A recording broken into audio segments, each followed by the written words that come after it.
I will go live on YouTube. Okie dokie. And we hit record, so we're good there.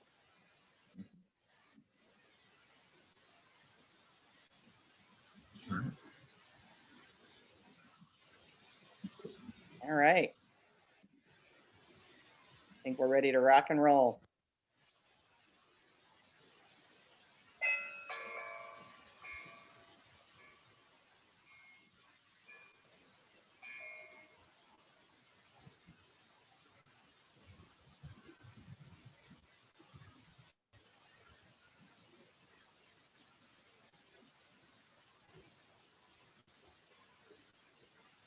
Good morning, and thank you for joining this online virtual service of the First Unitarian Church of Alton, Illinois on this 29th day of November 2020. I'm Robin Berkeley, and I am a worship associate as well as the president of this congregation. The First Unitarian Church is a small but mighty lay-led congregation located in Alton, Illinois. Due to the pandemic, unfortunately, our services are now virtual and pre-recorded services are located on our church YouTube page. Today, we are celebrating our bread communing live here on Zoom. We hope to see you in Alton sometime soon when we can return to face-to-face worship in the building. But in the meantime, we welcome everyone here in this virtual special place that is filled with comfort, spirit, justice, and hope. We are Unitarian Universalists. We will begin our worship with a prelude played by Joy Heft.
Told you that was going to happen. 1 second, please.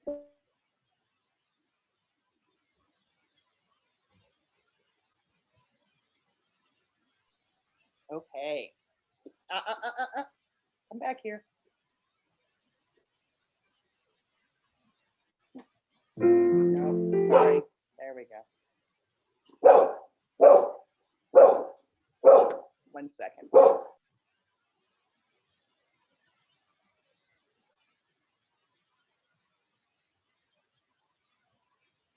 The joys and opportunities of doing a live service. Yay. Please sit, please. Thank you. Oh, what a good girl you are. All right. So if you have a candle nearby with you, please join me in lighting it and reciting the unison words for the chalice lighting there in front of us. We hallow this time together by kindling the lamp of our heritage.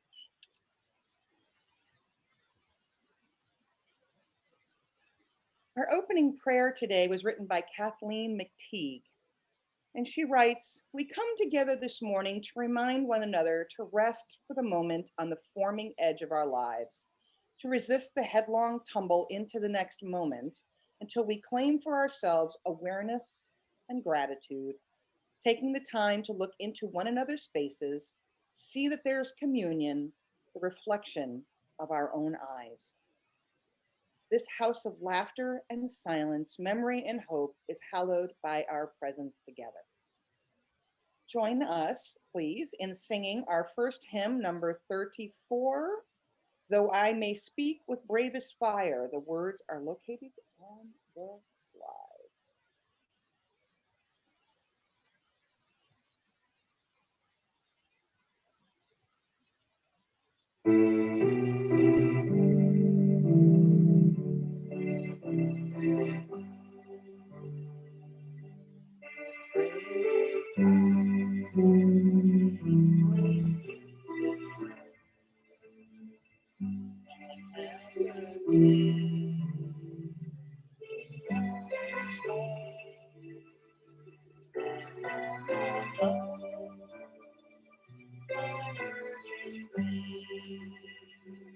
As sounding grass and hopeless need,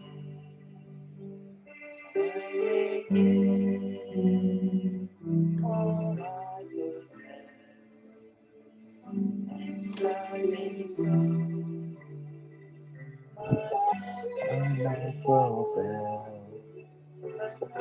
but not begin.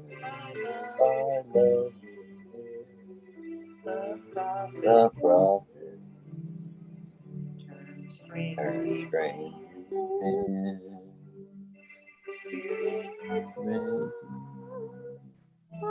Our hearts control. spirits We long to be made whole. Let inward love redeem. By this we work and are free.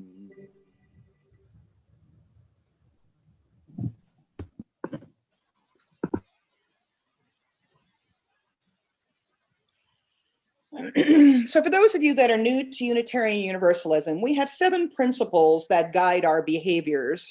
And those are the things we agree to agree on. And that's about where it begins and ends so many times with Unitarian Universalists. But we agree to these 7 and hopefully soon 8 principles about how we interact with each other, with our church community, and in the larger world community as we go from there. So today's focus is going to be on the possibilities of difficult conversations. And there are 3 particular principles that I think are relevant. I mean, all of them are relevant, but these are the 3 that I think are the most relevant. Number 1, the inherent worth and dignity of every person, right?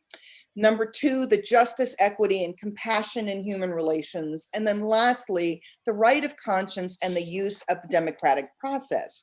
And that message today that we'll be getting to in a few moments addresses the potential that arises when we're able and willing to engage in difficult conversations. And this requires us to really value and respect the worth and dignity of every person. Relationships are at the center of difficult conversations.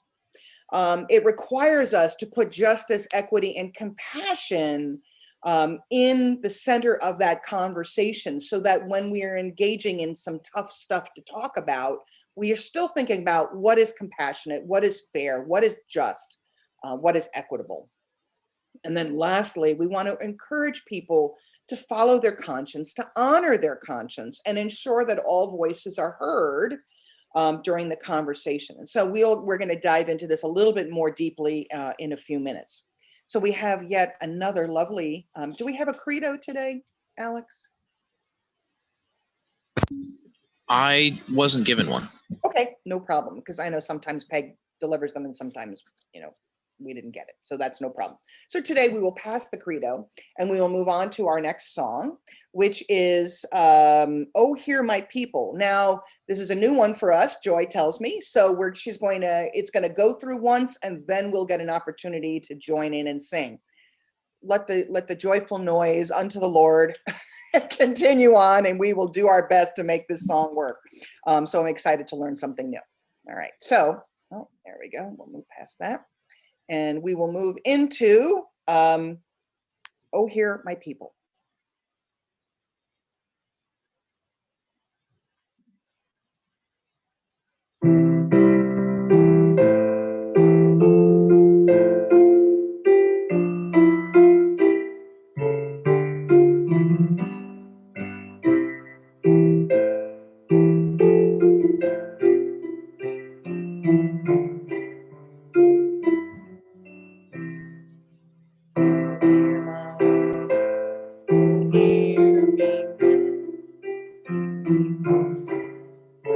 Sacrifice, but mercy, loving kindness shall alone for life and good suffice. The souls of peace lead us to peace, Christ profound and wholly true, that lead us to the mystery, or drives us in that war pursue.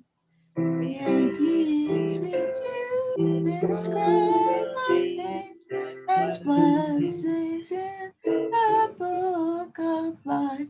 O source of peace, lead us to you.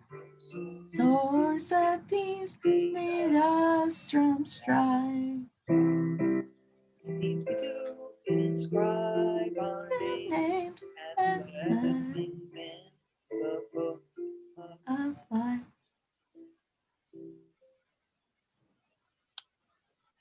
Cool song. I like that. Okay. Oops. One more. All right. We are more than the sum of our parts. We carry with us the joys and the sorrows of our day. We gather together to experience the warmth of community, particularly today on our Bread Communion Day. You may choose to sit in reflection right where you are, but we would like you to share your joys and concerns with us so we can stand with you in the happy times and in the tough times. We invite you to share your joys and concerns with the congregation by emailing us to share that information in your weekly church this week. Please send anything that you would like to share and email us at church@firstuualton.org. Alternatively, you can choose to share your thoughts, joys, and concerns in the chat function here in Zoom or in the live stream there on YouTube. There's a chat function there in YouTube, or even in our private group, UU Friends on Facebook. Please step in, share what you want to share when you need support, when you want to share happy news. We also welcome you to join us after the service for our virtual coffee hour to share conversations, receive support, and share the joy of connecting with others. Please let us know how we can support you in the good times and in the bad. So please take a few minutes to reflect on your joys and sorrows and send out strength and love to those who need it at this time. After the service for our virtual coffee hour to share conversations.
If you have not already done so, please get your bread and have that there in front of you.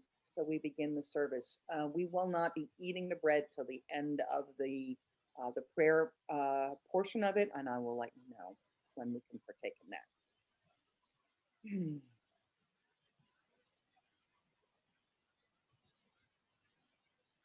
You know, as a Catholic, the sharing of bread, wine, has a very symbolic meaning in the Christian tradition, as we know.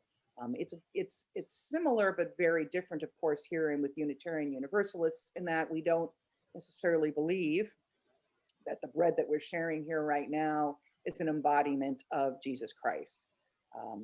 Nonetheless, we want to honor those who believe that and who want to feel like there's a connection to those Christian traditions. But nonetheless, the symbolism of the sharing of bread is essential for us as we think about our community, because in the word communion, you know, is also that root of to commune, to connect, to feel like we are a part of something larger.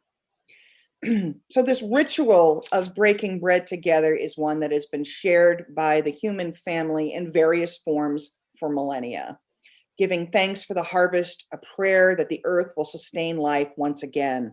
I had this great opportunity, as you know, a number of months ago to learn how to make some bread. And it's something that has been a goal of mine for about 50 plus years. And largely since I started working in high school at an Italian bakery and learning how to make bread. And I failed at making bread so many times until finally January of this year, I said, I don't care, whatever it takes, I'm going to do this. And I know I've shared that story with people here before. So what I love, you know, now is this idea of learning about how to make bread and learning about that process, what an ancient process it is. And there's Michael Pollan, who I know many of us know of, has a show on, and it talks about bread and the history of bread and the goal of the air that lifts up bread and how the air sourdough and it's taking from the community and the air and what is out there. So there's a part of us in each of this in this bread, because sourdough is a living entity and it gathers yeast and good bacteria from the environment in order to make the leavening of the bread. So there's a part of us all in there, if we want to think about it, you know, sort of spiritually speaking.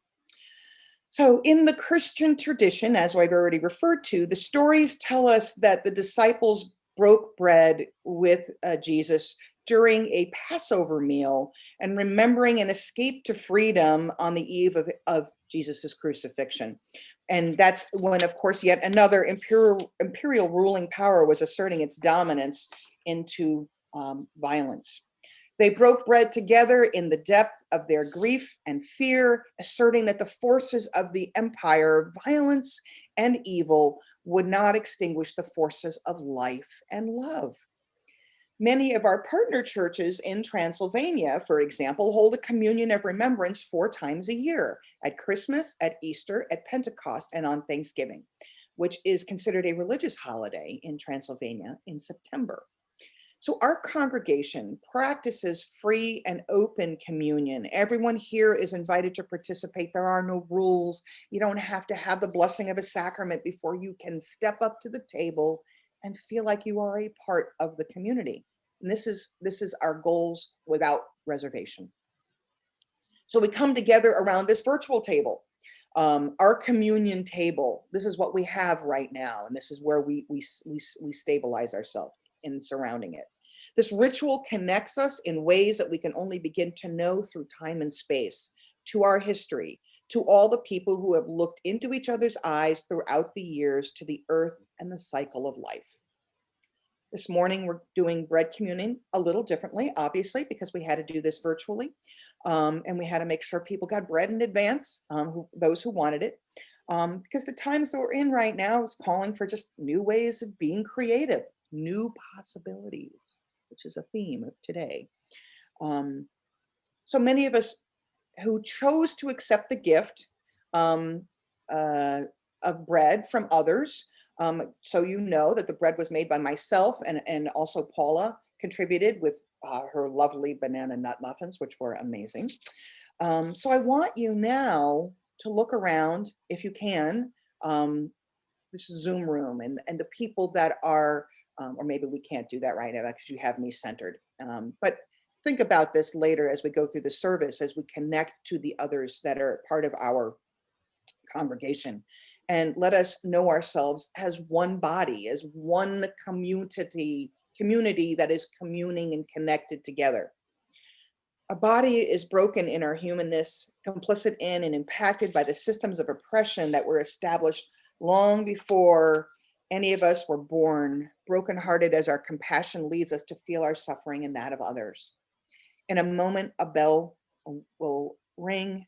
I will invite you to break your bread, and it will allow your heart to open. Break the bread, but do not eat it. Hold the broken bread and notice what wells up in your heart in this moment, in this week, in this month, in this year. In our shared silence, allow a word or a phrase to come to you that gives voice to some of the grief, fear, pain, or suffering in your heart.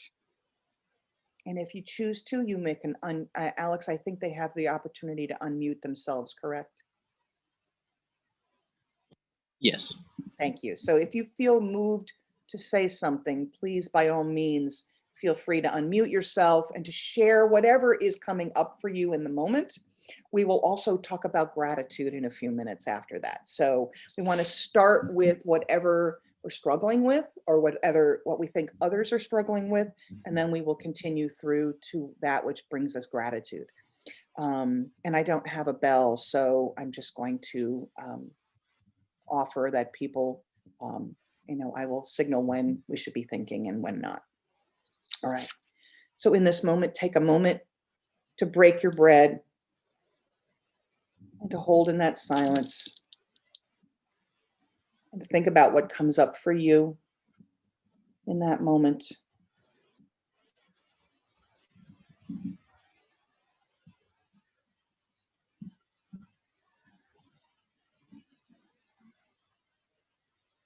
And if you're so moved, please feel free to share some of your concerns, some of your issues, and I'll start.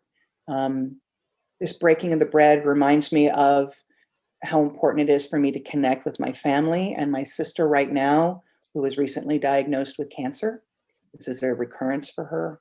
So this broken bread is about me understanding the sorrow and the struggle that we have ahead as she tries to heal from that cancer.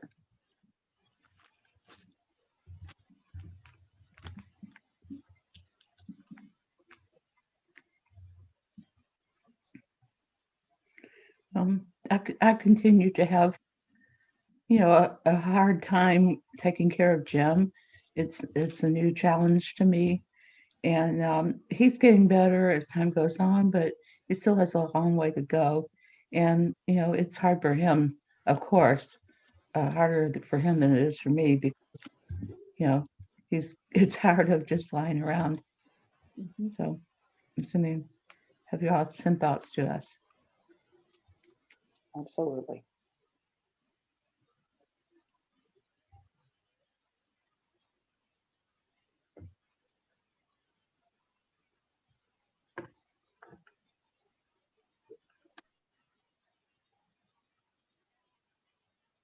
Okay.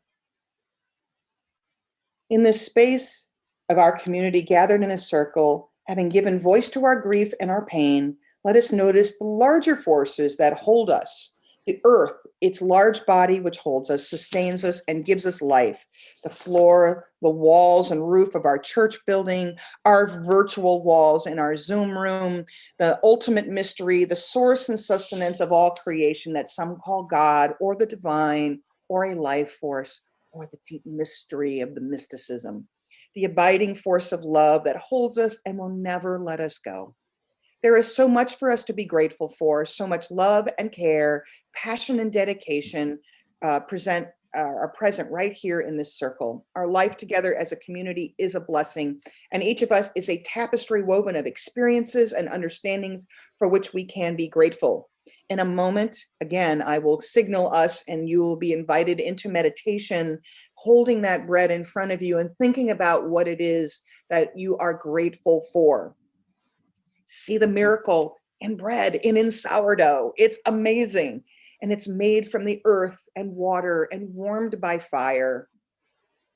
As you notice the texture and the smell of the bread, let into your awareness your own gratitude for all that gives you life and sustains you. What do you have to be grateful for in this moment, in this week, in this month, in this year? And if you wish, allow a word or phrase to form that gives voice to your gratitude. So you will be invited to speak this word or phrase in a shared space, in our shared sacred space, allowing words to tumble over words. Whoever wants to speak, please let it come out, let the gratitude flow. So let us enter into that time of shared silence and meditation of gratitude.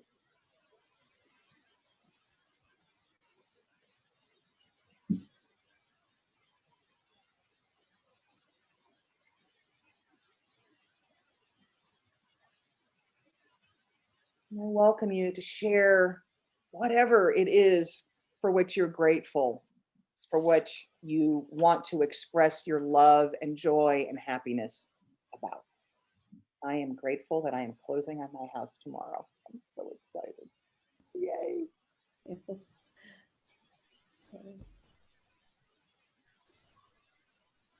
I'm grateful for turkey. I love turkey. I'm grateful for my home. Sometimes I get caught up in wanting so many things to be different and fixing it up, and I can't really do that now. And I notice that it's much better if I can click into gratitude and not focus on the deficits, but the positives. So. Absolutely. That's beautiful, Paula. Thank you. Who else would like to share? In this difficult year, what I am particularly grateful for is the outcoming of the election. The outcome of the election is one big good news for the year. Absolutely. Praise be. Absolutely, for sure, yeah. Mhm. My friend Pam had this on her kitchen wall, and it popped into my head during this time. Enough is as good as a feast. So beautiful. It's like we don't need more. We need exactly what we need, and there's such gratitude to be had in that. That's beautiful. Thank you.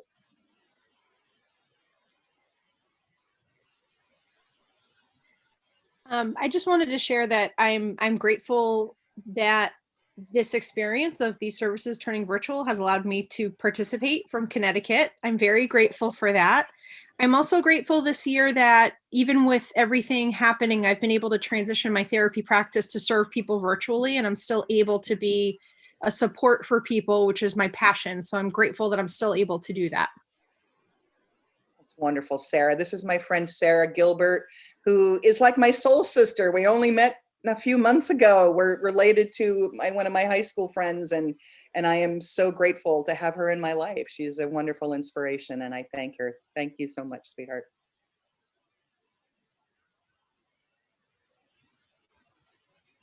And I'm grateful for all of you. I'm grateful for all of you being a part of this community, being here every Sunday, participating, even when it's challenging. And that I am so grateful for, because taking over here right now, it's been a tough one, but we're making it work, and it's beautiful. And I'm so grateful for you guys every Sunday morning. It's my ritual of love and joy.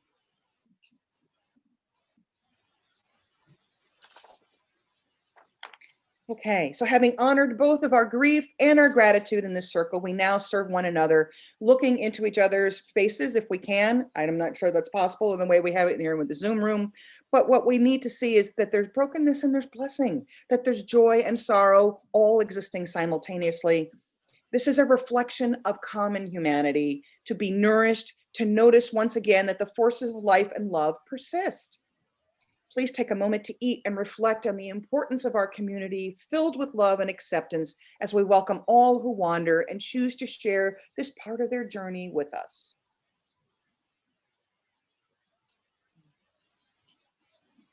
Want some too? You can have some too. Have some bread. Ellie wants to be a part of the communion. Okay, want some more? Mm. Mm.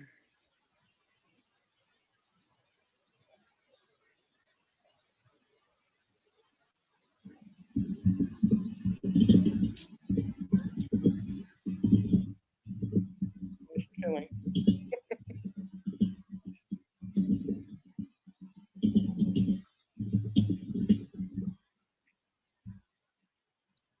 Okay, join us now if you can, if you're still chewing. I appreciate that. We'll just let the music play. As we conclude our bread communion with a song, number 406, Let Us Break Bread Together.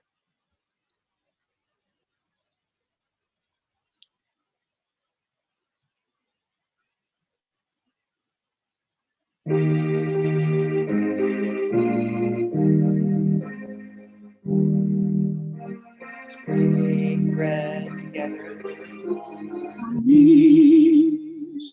Let us break bread together on our knees. When I fall, on our knees, with the face to the rising sun, oh Lord, have mercy on me. Let wine together. drink wine together on our knees. Let us drink wine together on our knees. When I fall on my knees with my face to the rising sun, oh Lord, have mercy on me. Let us praise all together on our knees. Let us praise all together on our knees. When I fall on my knees with my face to the rising sun, oh Lord, have mercy on me. Okay. Stop that and let me, sorry, I'm gonna reshare here. There we go. So I was exploring readings for today's message and for today's sermon, and I came across this delightful story, and I decided I would use this as a reading as opposed to our normal sort of inspirational, spiritual, focused reading. And it's called Monty and the World of Possibilities, and it was written by a company called Love Communication. So this, and it all, I promise you, it ties all back together again when I get to that sermon. So I'm going to just scroll through this. It's just a long PDF, and I will read it to you and share the pictures, which are beautiful. So the story is called Monty and the World of Possibilities. It was written by Katie Bradley Barrett and Cameron Pinniger and illustrated by Colt Bowden. I love the little fox right over here.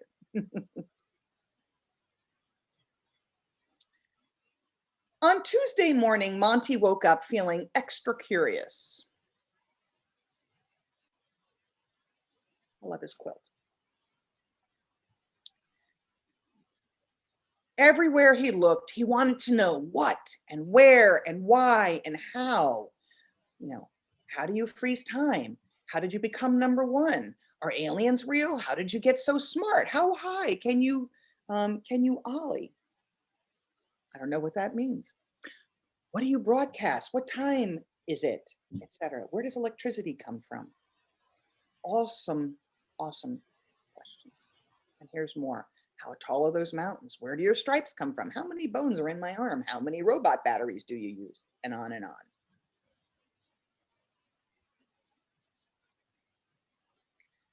So he set out to find some answers.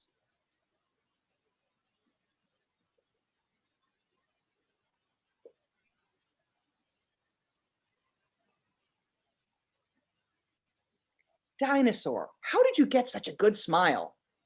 A paleontologist dug me out of the ground and put me back together so I can show off my choppers at the museum. How much dental floss do you use a week? Not much, just a mile or two. I wanted to be a paleontologist when I grew up, so I really like this story for that reason. I love the dental floss.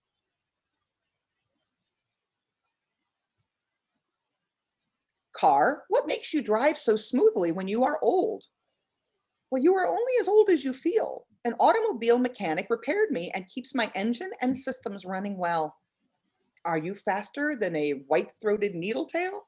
I have never raced one before, but if you meet one, send it my way.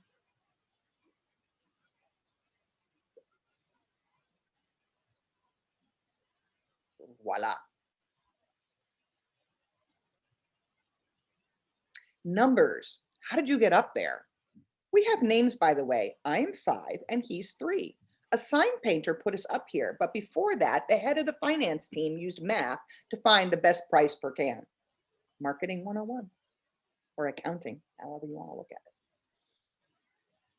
Does it hurt when you are divided? Actually, it kind of tickles.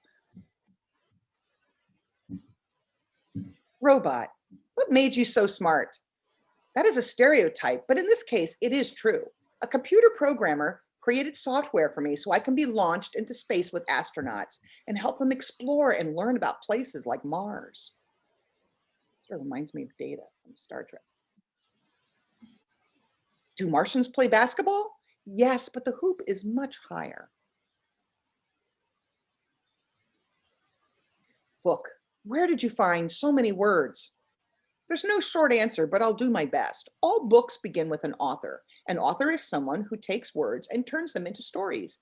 These stories can take your mind just about anywhere you could ever dream of going. What are you about? Me? World travel. In fact, I'm about to go to Paris right now. You can join me by flipping through my pages. Ooh la la, some baguette, bread, and some tea or coffee. Probably cafe au lait. Bridge, how did you get so strong? Why, thank you for noticing. A civil engineer thought I would start with a foundation, then a framework of steel, and these stable supports. Well, how many elephants carrying gold bars could you hold up? Oh, roughly 3,000 carrying 100 gold bars each. Okie doke, there you go. Storm cloud, when will your lightning strike? Well, that's my secret. But if you ask the meteorologist, she might know. Meteorologists study and help predict the weather.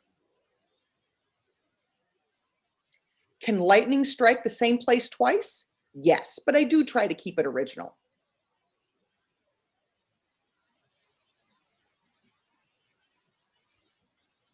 Building, why are so many people coming in and out of your doors? I'm not just any building, I'm a college. Students come here to learn everything they need to follow their dreams. And in fact, right now, there are students learning how to become business people and artists and nurses and scientists and pilots and more, all inside my doors. Can I go inside a college someday? Yes. And who knows what you'll be when you come out. An athlete, a photographer, a welder, a dentist, a software engineer, a political official, a writer, a veterinarian, a police officer, a sign painter, an architect, a radiologist, a forensic analyst, a stonemason, entrepreneur, all of these. Monty was excited by all the possibilities. What would he be when he grew up? He decided it wasn't too early to start dreaming. The end.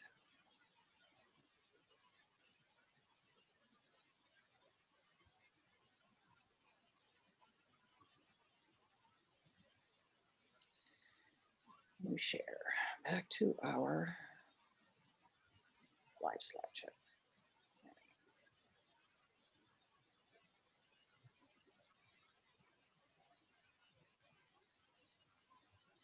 So I'm just going to leave that up here for now, and break into the message for today, which I've been chewing on this for a while, because I believe in the value of difficult conversations. And I was so grateful in the Midwest Leadership School that I was participating in the last couple of months, because it's been once a week for the last couple of weeks since we had to do it virtually this year. Some of the things that we talked about was how to have difficult conversations within your congregation. And of course, this message isn't just about within our congregation, but it's how do we bring this to our family life, to our professional life, and in all those areas. And I thought this would be a good opportunity to think about the potentials, the possibilities that come with this idea of having a difficult conversation, because there's an ample opportunities when we are able and willing to have difficult conversations. So I'm going to start with the story first and talk a little bit about that. As I told you, it was written by a company. It was commissioned to a company called Love Communication. And it was done on behalf of Utah Higher Education in order to help kids to understand the possibilities that await them if they choose to go to college and they choose to continue to learn and grow. And while I don't believe necessarily that college is for everybody, and it's not, but to always have the mindset of being willing to learn and grow and develop, that's the learning mindset is what matters the most in my mind. And I love this children's story because it really does encourage us to responsibly seek out and understand the world that is in front of us, that we're not simply sitting back and taking things for granted, and that we are always learning and challenging and questioning and all the things that go along with that. And I know I've spoken here in the past about childlike wonder and the idea that we can see, if we see the world through all the possibilities that children see, right? All the questions that they ask, all the joy that they feel. Questions are so important in difficult conversations. Being able to ask questions and not just respond defensively when we're engaged in a difficult conversation. Seeking to understand is a central part of having that difficult conversation. So the story is about possibilities, but it does connect this idea of the difficult conversation, because in difficult conversations, difficult conversations come up because somebody's tripped and fall, or in a metaphorical sense, where we've had some tensions, or we have a big issue that we need to address. And so we learn, our best learning, as we know, comes from failure, because it's within failure that we get opportunities and unimagined possibilities that are available to us. And let me tell you a little story about that. Some of you may know this story already, and some of you may not be aware of this, but there was an engineer at 3M that was trying to make super glue. And he worked for years on this. And the nice thing at 3M, if you're not familiar with 3M's culture, is that they set aside a certain amount of time every month where individuals who are creative types, engineers and designers and the like, it sets time up for them to go and do creative activities. Google does this as well. That's how we end up with Google Slides and Google Mail and all sorts of things. But 3M also was one of the first companies to start this decades ago, allowing people free time to create whatever was going to work for them. And so this guy was out to make super glue, and he failed miserably. But we did not fail in the big picture. He did not fail in the big picture, because here's what ended up happening. In trying to make super glue, it didn't work. So he said, I'll just use it. And he would put it on the back of pieces of paper and he would tape it to his computer monitor or somewhere in his office. And someone came in and said, isn't that going to stick? And he goes, oh no, comes right off. It's kind of lousy super glue. And they went, but there's a new opportunity in that failure. And that's how Post-it notes came about. Post-it notes came from a man's failure to make super glue, but instead found within that opportunity another gem that has transformed every one of our lives. I know it has. It's like all the sticky notes that are all over your room and in your, hold on. See, even in my hymnal, right? I've got sticky notes telling me where to put things in my hymnal, right? So there is great opportunity, and we can't plan for that, but there's great opportunity when we allow ourselves to learn from failure, when we allow ourselves to have the difficult conversation of, hey, you know what? Your super glue failed. Yeah, you're right. How do we work through this? How can we use this differently? And lo and behold, we can come up with conclusions and outcomes and possibilities that were not even imagined before.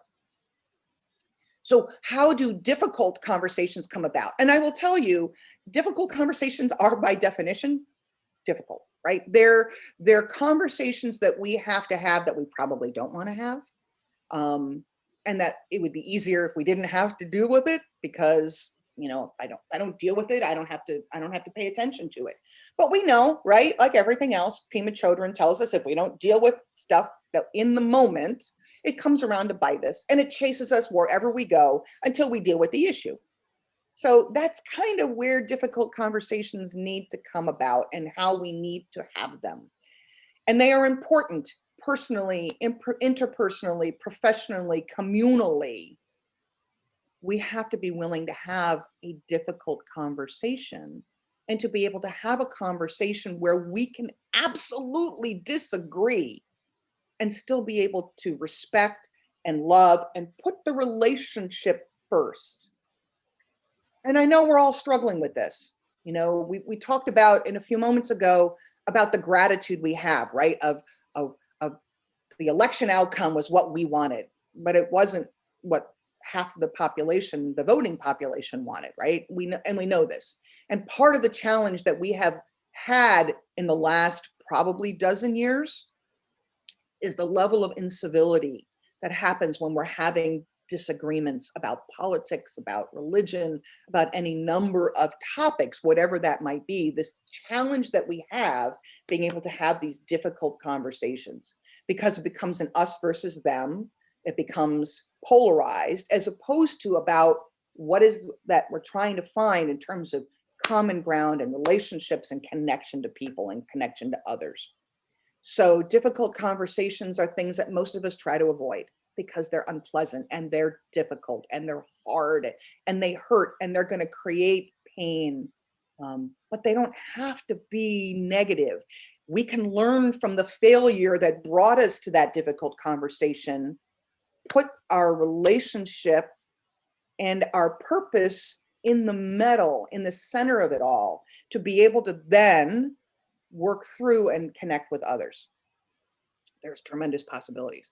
Difficult conversations can be about bad news I need to share, about touchy feedback that I need to give to somebody. I know we have a couple of people who are therapists, here. And then sometimes as a therapist, you have to have a difficult conversation with a client who is struggling with stuff. And you've got to tell them, no, this is kind of, you got to pay attention to this. Giving feedback to an employee, giving feedback to a family member, and being able to say, you disappointed me, you dropped the ball, and it makes me sad. And it's okay to have that conversation. It's okay to disappoint someone and to say, you're right, I'm sorry. And to allow for that pain to be there. Because if we don't have pain, it's hard to have joy. We need to have both. Difficult conversations also can come in, not if there's been a challenging relationship, but if there is a scenario where we have to make a tough decision and that there are multiple sides to this decision, that there are multiple options, that there isn't always the best answer or a right answer, but there may be a best answer, that we have to still understand that all the voices that are going to be engaged in this conversation have different and valid opinions on something. But we still need to come to some degree of agreement in order to be able to move forward. And difficult conversations also can be just about the one-on-one interpersonal challenges we have with people that we love. Our children, our significant other, our parents, they're all hard, and we've all had to do it at one time or another. Well, we've had to say, this was hard and you disappointed me. And I want to build this relationship, and I want to continue to make sure that we can continue to have this relationship and have it move forward. So as you've already heard me say multiple times, relationship is at the center of difficult conversations. That if we don't center the relationship that we are trying to preserve, that difficult conversation is going to be very hard to come to a conclusion, and it probably won't happen. So the first thing that has to happen when we're having a difficult conversation is that we put the relationship at the center of the conversation, whatever that is, whatever the relationship, however we're defining it. So 3 things you need to think about as we think about that relationship is, number 1, who am I and what do I value?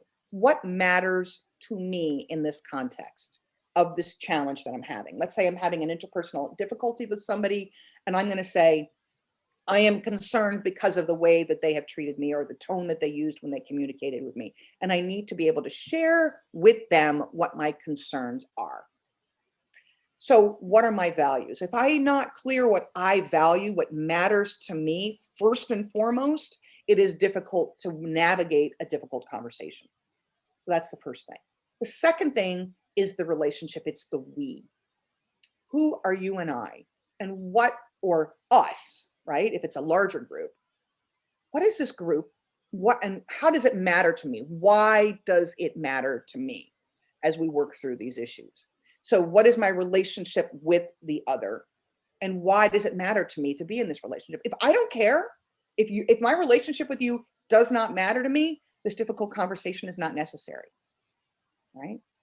So it's about recognizing where the value of that relationship is. And if we value that relationship, then the difficult conversation is put at the center. And then lastly, it's the it. What is the issue that we're trying to address? Why does it matter? And what is its impact on me and the us, right? So we want to make sure that we have that worked out. And we don't have difficult conversations if the relationships don't matter to us, because it's a lot of energy that we expend, and it's not going to have an impact. The person is not likely to hear it. I'm not going to have the impact that I want.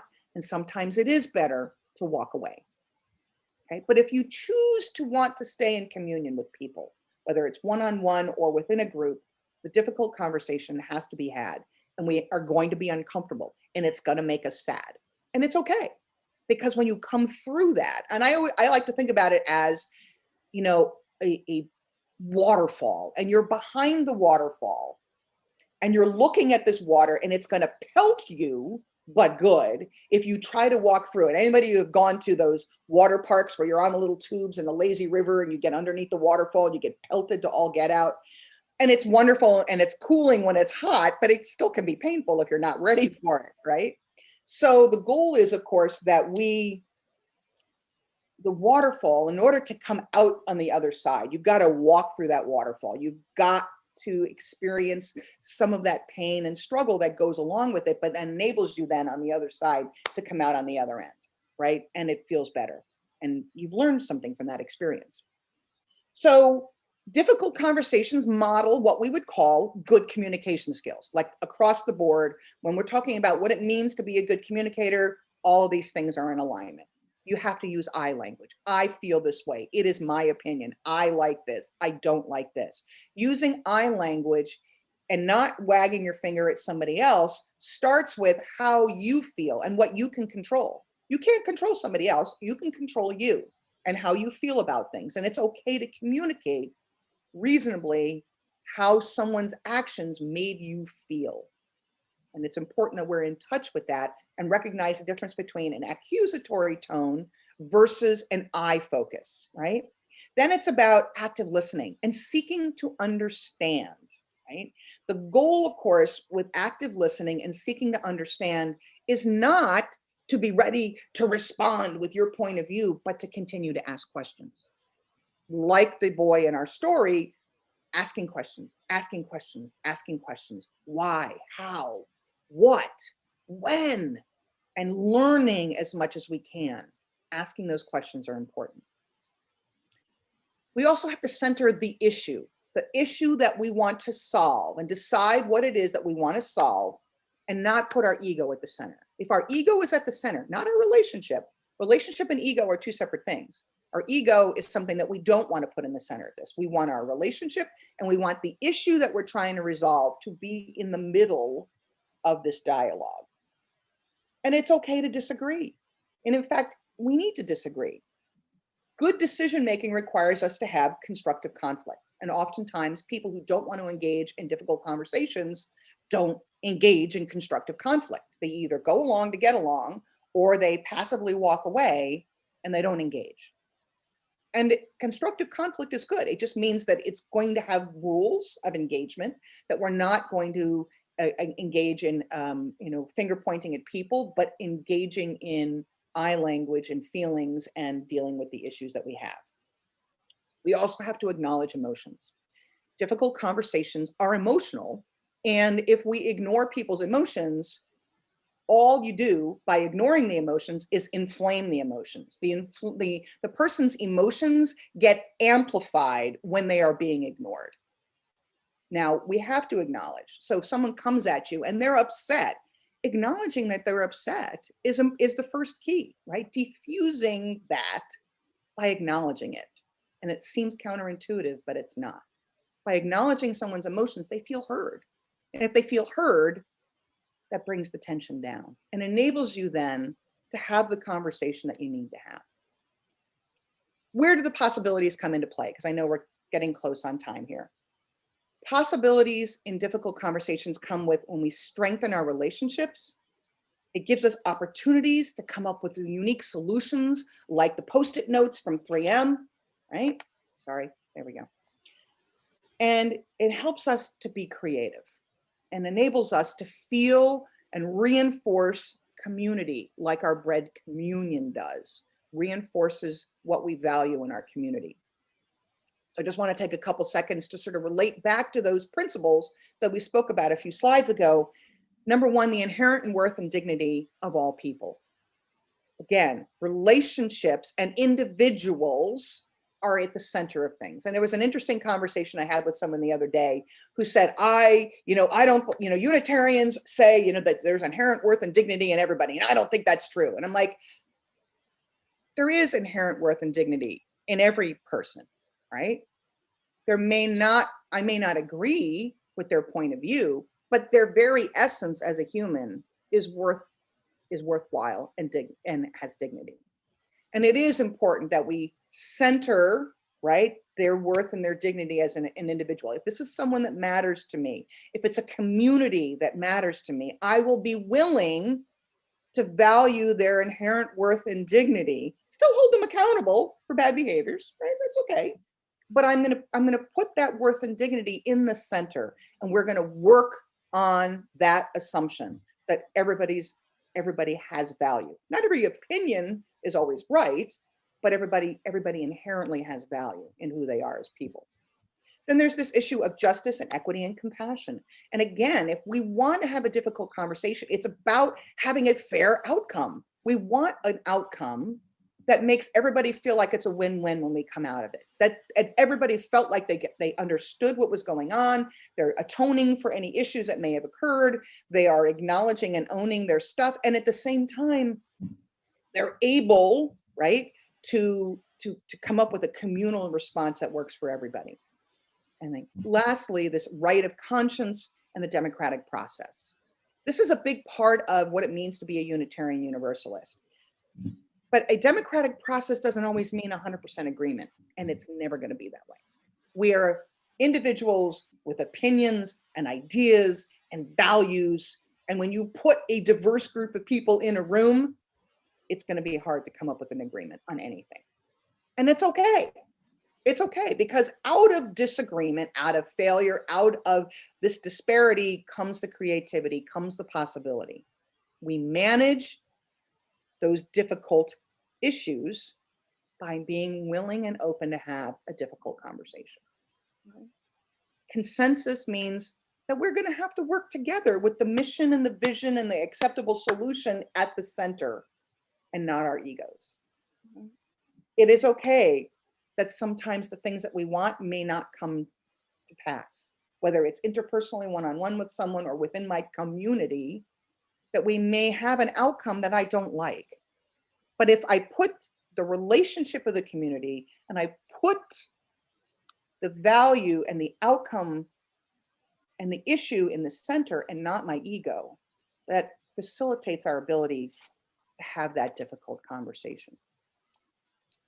And of course, every congregation's got difficult conversations to have. Every community always has a difficult conversation that they need to face. And there's wonderful joy and possibility in those difficult conversations. And we'll talk a little bit during the coffee hour about how we can do that, and how and what are some great outcomes you've had from doing difficult conversations. So we'll get to that sort of debriefing in a little bit. All right. All right. Now we move forward in concluding our service. So we give a gentle reminder to everybody that this community of faith is supported only by your giving, that we need each other. And in times of trial, we need each other even more. Please mail your gift to First Unitarian Church, P.O. Box 494, Alton, Illinois, 62002. As you can see that on the Facebook. We also have PayPal, Givelify, lots of options available to you. Give what you will, because you are, of course, a very generous people. Please join us in the offering prayer. May this offering equip us to inspire love and to seek justice. Announcements. So you can read them here, but I'll give you some quick summaries. Number one, we are adopting a family from the Oasis Women's Center. As you know, it is a center for abused women and families that need to get their women-led families that need to get their feet on the ground. We're asking congregation members to help by simply making a donation to the church on behalf of Oasis. We will then take that money and provide them with a gift card once we have collected all the funds. You may donate either through Givelify. There is an option at the top to donate to the Oasis Center, or you can write a check and send it to the P.O. Box for church, and obviously P.O. Box 494. So if you have any questions about that, Mary, when is the due date for this? I think it's like we want it by December 7th or something like that, right? I'd like it before the 10th. I have to get the gift cards down to Oasis by the 15th. Okay, perfect. So by the 10th, if we can do this, $5, that's all it takes, right? It doesn't matter. So anything that you can Doesn't matter. Yeah. The gifts are less than $30 each. Perfect. So we have a mother and a teenage daughter. Excellent. Very good. Okay. We're also going to try to continue to support our Fourth Saturday mission. As you know, we have had to stop doing the live distribution of the items that are in our store, but what we would really like to do is be able to continue to give gift cards. And so if you are interested in continuing to support our Fourth Saturday program, right now we have very little funds in that account, and we would love to be able to continue to do the gift cards. So we are asking people, since we really, with the COVID numbers, going up, we really can't do the live distribution. So we're asking people to continue to make donations as you have in the past, to Fourth Saturday, again, through check or Givelify. Mary will then purchase gift cards from Dollar General or Dollar Tree, and those will be distributed whenever First Presbyterian Church does their lunches. We'll hand them out to people. The numbers aren't big, but we want to still be able to continue to support people as best as we can. It's part of our important mission. Lastly, the church board has decided to honor the memory of Jerry Gilman by purchasing a memorial paver for him at the Watershed Nature Center in Edwardsville. So if you would like to contribute to the gift, you can donate to the church in memoriam on behalf of Jerry. We will take that money and we will go ahead and purchase the paver. We should be doing this soon. I suspect it won't get placed in until early spring, But nonetheless, if you want to honor Jerry and be a part of that, you are welcome to do that. Please. All right. Any other announcements from anybody out there? Other than the normal contact, the church office if you have any questions or things you want to share. Okay, great. And I know the newsletter will be coming out this week. So look for the newsletter that has all sorts of goodies that are coming up in December and January. Lots of fun things ahead. Solstice service, burning bowl if we can get it together and the weather's nice. We got all sorts of great options for you. And we will have Christmas Eve Vespers at 7 o'clock. So if you guys want to join for a few minutes to pray, to reflect on the spirit of the season, we welcome you to join us 7 o'clock Central Time here on Zoom. We'll set up links and everything to be able to do that and make it happen. I need newsletter items to me by, what's today, Sunday, by tomorrow at the latest. Okay? Thank I'll get you. stuff to you after service, I promise. Okay, so we were going to extinguish our chalice. Oh, yeah, and here's the rest of those. Thank you. We will conclude the service by extinguishing our chalice. The light of truth and meaning cannot be put out. We are keepers of the flame until we meet again.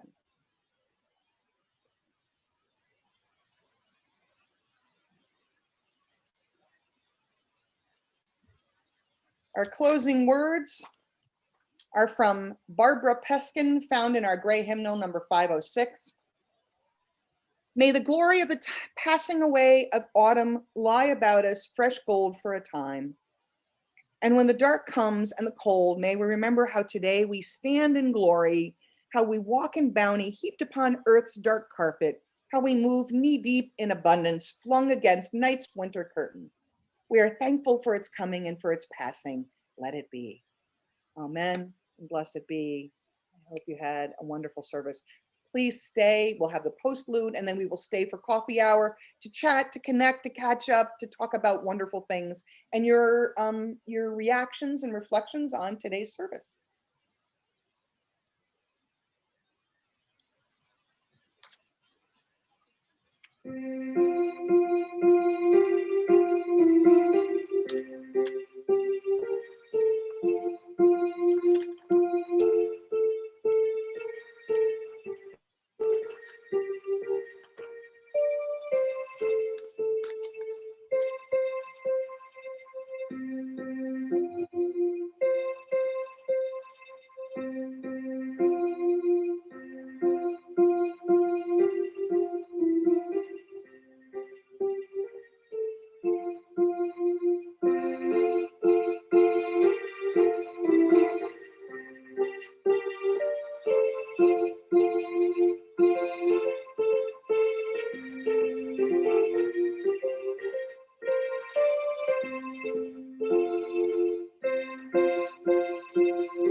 We can stop the recording and everybody can unmute and hang out.